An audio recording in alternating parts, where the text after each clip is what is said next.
안녕하세요. 장대현TV의 장대현 작가입니다.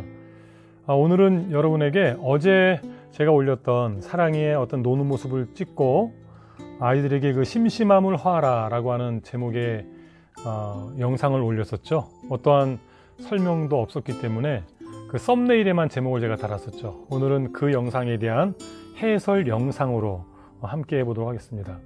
그냥 제목은 심심함의 단상이라고 한번 해보겠습니다. 심심함이라고 하는 그 부분은 여러 가지 어떤 그 차원에서 설명할 수 있습니다. 어른에게 필요한 심심함, 그리고 아이들의 입장에서 생각할 수 있는 그런 심심함에 대해서 이야기할 수 있는데요. 특별히 어른들에 대한 그 심심함도 굉장히 중요한 주제인데, 어제 영상에 대한 해설이니 오늘은 아이들의 그 심심함에 대한 것에 포커스를 맞춰서 한번 이야기를 해보도록 하겠습니다.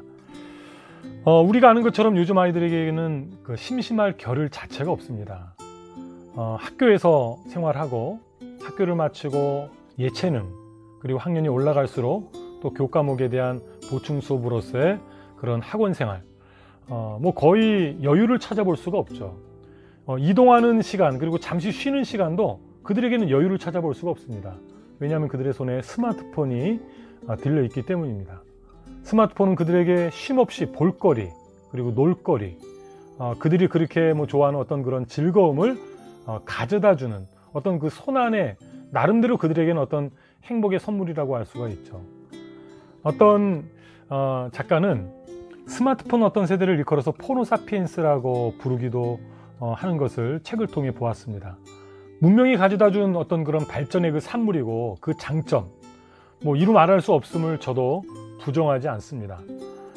스마트폰 자체가 어떤 창의적인 사고의 결과물이고, 제가 십진무리 독서법 안에서도 강조했던 것처럼 그 안을 채우고 있는 어떤 그 수많은 어플들은 너무 창의적일 뿐만 아니라 예전에는 고액을 주고 사용해야 됐던 어떤 그런 기술들을 그냥 무료 어플들로 무제한 공급하는 그 일들이 지금도 계속 진행되고 있고, 하루를 멀다 하고 새로운 기능의 어플들이 쏟아져 나오고 있습니다. 그 수많은 어플들조차도 어떠한 누군가의 어떤 그 창의적인 어떤 생각의 결과물로 우리들에게 주어진 것이죠.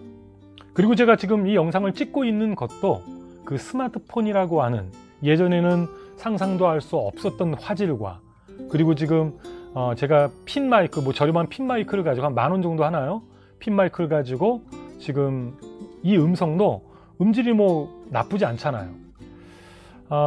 이렇게 그 스마트폰이라고 하는 것을 통해 많은 유익을 누리고 있음에도 불구하고 우리 아이들에게 심심함을 빼앗아가는 대표적인 어떠한 그러한 도구라고 저는 이야기하고 싶습니다.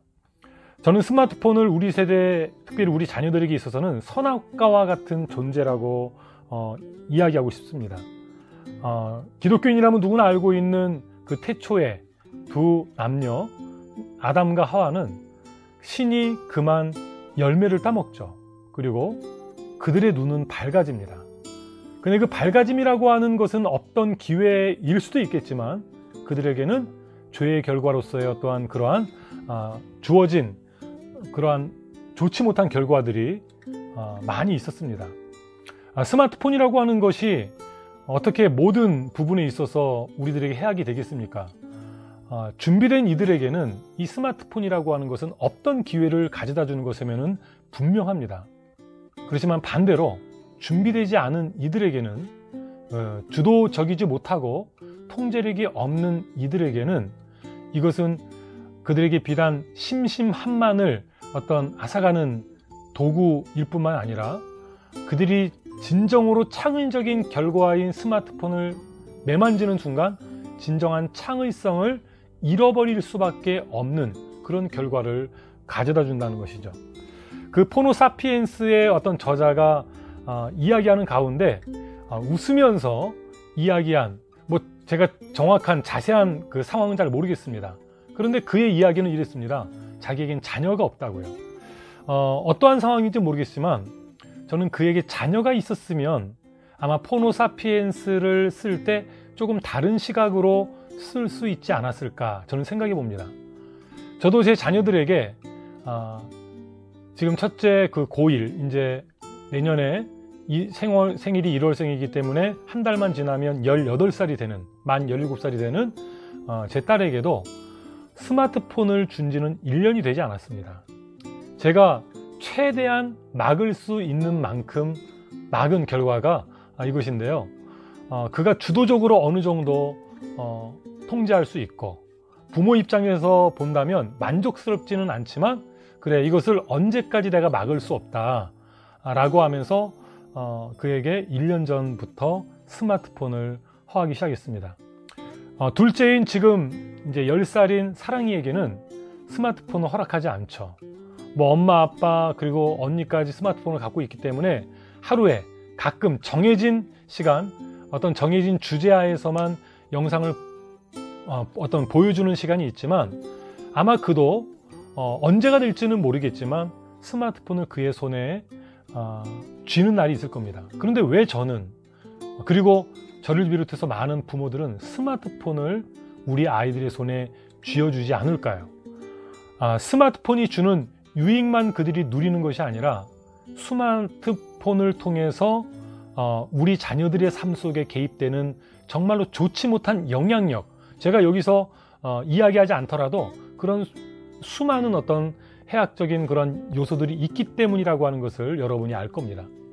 오늘의 주제는 이 심심함이라고 하는 것인데, 스마트폰만이 아니라 학과 활동이나 그리고 우리 아이들이 그 배움이라고 하는 차원에서 진행되는 그 모든 일과가 우리 아이들에게 심심함을 허락하지 않습니다.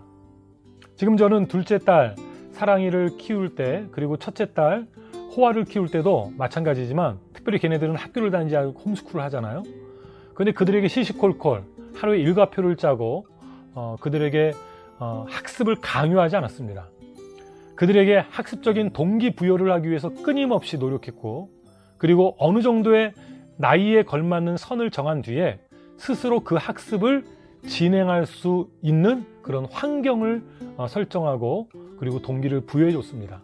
그리고 그들이 하는 것을 보면서 잠시 지도하기도 하고요. 그리고 위임하기도 하고, 어떨 때는 지시하면서 아이들 스스로 학습하는 능력을 세워나가는 그 일에 최선의 노력을 다했습니다. 그럼에도 불구하고 홈스쿨을 하다 보니까 학교 다니는 아이들보다는 어떠한 그 많은 무리 속에 속해 있는 그 시간이 적은 것은 분명합니다. 혼자 있는 시간이 많습니다. 엄마 아빠와 함께 있는 시간이 많습니다.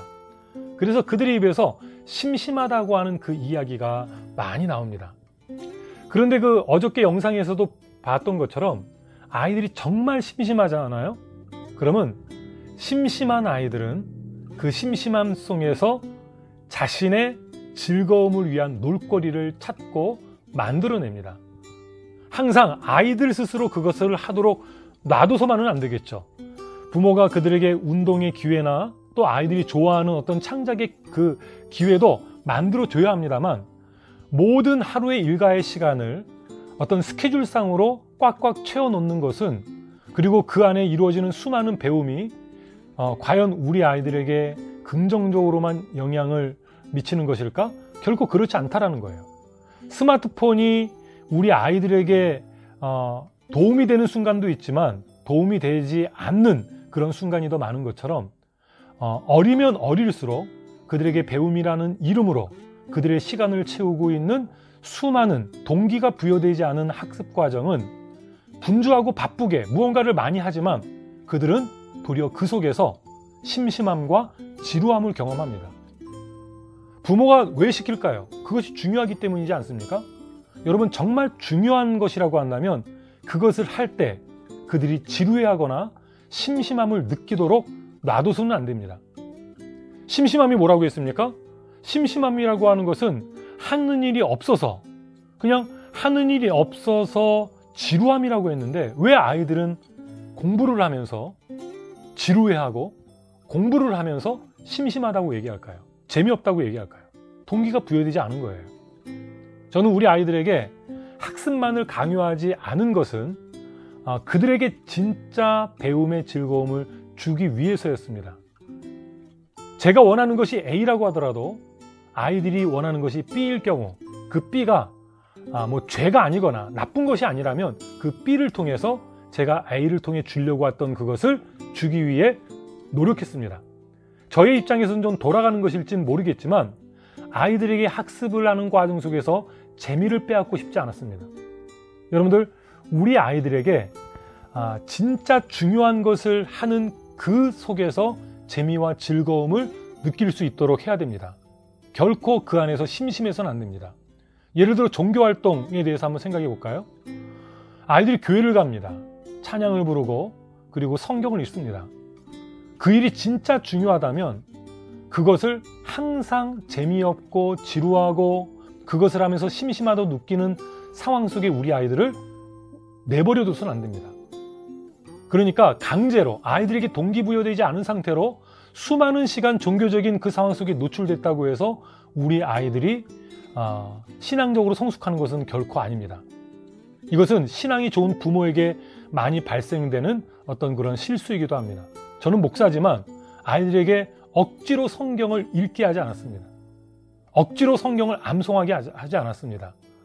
읽는 것이 중요하고 암송하는 것이 중요하고 글을 쓰는 것이 중요하지만 아이들을 동기부여하는 일에 가장 많은 시간과 가장 많은 에너지를 들이고 있습니다. 그래서 아이들이 보이는 반응과 그 속도에 맞춰서 아이들의 학습 양과 진도, 그 속도를 제어했습니다. 여러분들, 심심함이라는 것은 아무 것을 안 할 때만 오는 것이 아니라 바쁘게 분주함 속에서도 우리 아이들은 지루해하고요, 심심해할 수 있어요. 그래서 아이들에게 진정으로 중요한 것이라고 한다면요, 결코 그 안에서 심심함을 느끼지 않도록 동기를 부여하고요, 그 가치를 알려주는 그 일에 있어서만큼은 절대로 타협해서는 안 됩니다. 오랜 시간이 걸리더라도 그 일에서만큼은 우리는 성공을 해야 됩니다.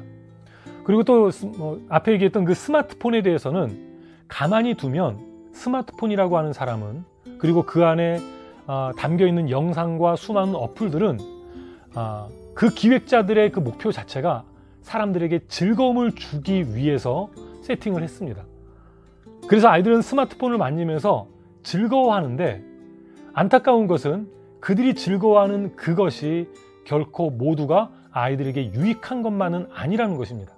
생각을 하지 않고 즐거워하고 사고하지 않는데, 그러니까 무사유한 가운데 즐거움을 누리는 너무 많은 시간이 우리 아이들에게 제공된다면 그것은 공부를 하면서 심심해하는 것 이상으로 우리 아이들에게 악영향으로 다가옵니다.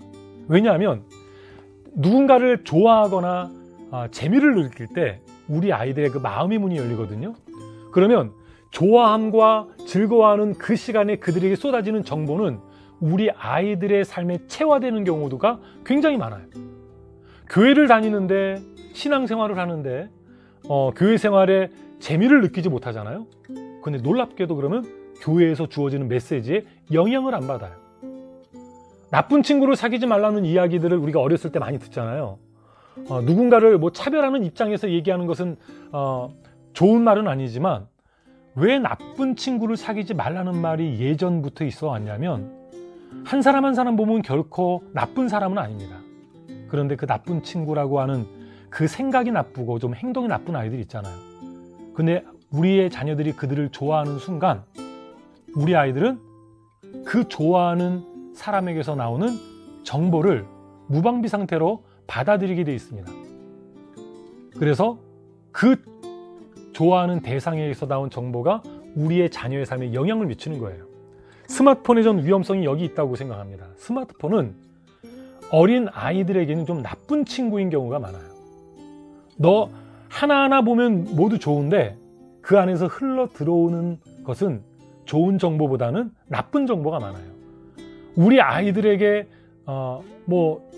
주도성이 있고 그들을 의심하지 말고 믿어라. 저는 제 자녀에겐 그러고 싶진 않아요. 첫째, 호화 정도가 된다고 한다면 그에게는 점점 자율권도 주고, 제가 지난 3개월간은 그를 홀로 외국에 독립여행을 3개월간 보낼 정도로 그 아이를 믿는 거죠. 왜? 지난 시간 속에 제가 그 아이에게 어떠한 부분을 지시했고요. 시간이 지나면서 지도, 그리고 지원, 이제는 위임하는 영역이 많아지고 있는 거예요. 그러나 사랑에겐 그렇지 않아요. 사랑에게는 많은 것을 위임하지 않아요. 그에게 주도적으로 맡기지 않습니다. 왜냐하면 아직까지는 채워지지 않은 많은 부분들이 있어요. 영향을 받아야 되는데 그 영향을 부모도 알지 못하는 곳에서 정보를 받아들이고 그의 생각과 그의 사고가 그러한 것으로 채워지기를 원하지 않거든요.